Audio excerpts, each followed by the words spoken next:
Well, howdy there, Internet people. It's Bo again. So, today we are going to talk about Ohio and trains and impacts and coverage and why the coverage hasn't been as in depth as people want it to be. And people rightfully think it should be. And just kind of run through everything and take a look at it. So, if you don't know what I'm talking about, there was a train derailment in a small town in Ohio because of circumstances as far as putting it out. There was a fire, and it seems like they kind of just let it burn for a little bit. There were chemicals on the train. Initially, everybody was focused on one specific chemical. It turns out that there are, I want to say, at least 3 more that are also really bad to just have dispersed everywhere, which is what kind of occurred. One of the quotes I saw said that we nuked a town with chemicals over this train, something to that effect. Now,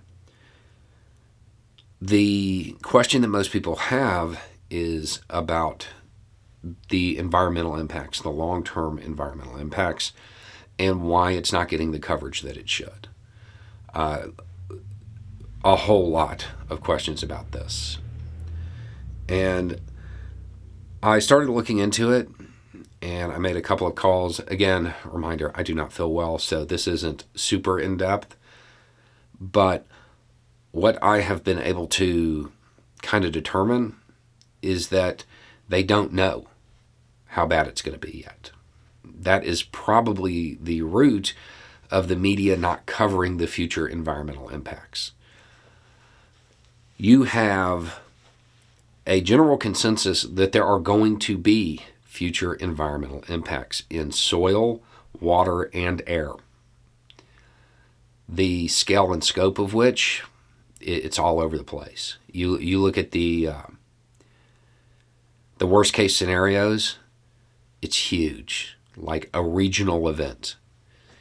You look at the best case scenarios, and you're like, well, I mean, that can be remedied, and it doesn't look so bad. Now, I have seen people indicate that, 5, 10, 15, 20 years from now, they're going to be talking about cancer clusters. They're going to be talking about the well water, and there's going to be a lot of issues. But it all boils down to the scale and the scope.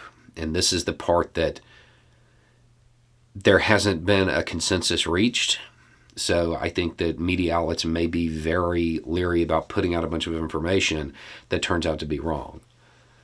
Now, as far as all of the different jurisdictions involved, some of them you don't know what they're doing yet. Some of them are being very proactive.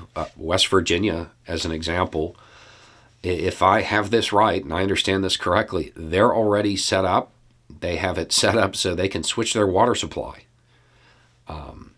as soon as something shows up in the river.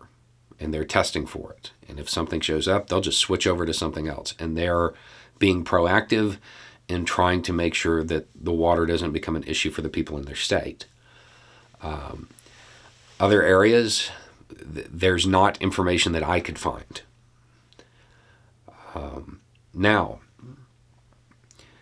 with all of this in mind and looking at all of the various models, and I don't even want to call them models because they're not models yet. They're informed guesses, but they're very wide-ranging. What it is going to take to get something a little bit more concrete, which is when you'll probably start seeing real reporting on it, is for a lot of testing to be done over the next few days. So over the next few days, you should start to see a clearer picture emerge in the media. Now, one of the things that I don't see being covered, which I think it should be as well, is why did it happen?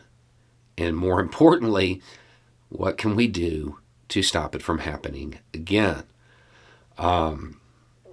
Were safety procedures followed? Were the breaks up to date? Were the workers right with the unions when they said there were safety issues because of the scheduling and because of being shorthanded? Did that have a role in this? These questions have to be answered. They've got to determine exactly what caused this so it doesn't happen again. And that doesn't seem to be getting enough attention either. There's a lot going on. There's a whole bunch of news. And for whatever reason, this one does seem to be, I don't want to say it's being ignored because it's not, but the questions people want answered, the answers aren't there yet. And the coverage doesn't focus on asking for the answers, and it probably should.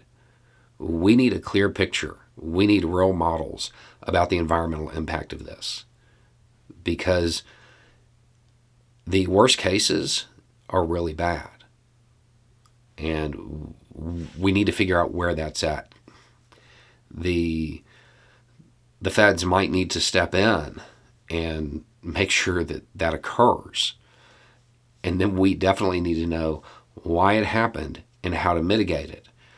Are companies that are posting record profits not investing in safety, not doing checks they should? This is stuff we need to know. And the problems need to be fixed. It needs to be mitigated so this doesn't happen to some other small town.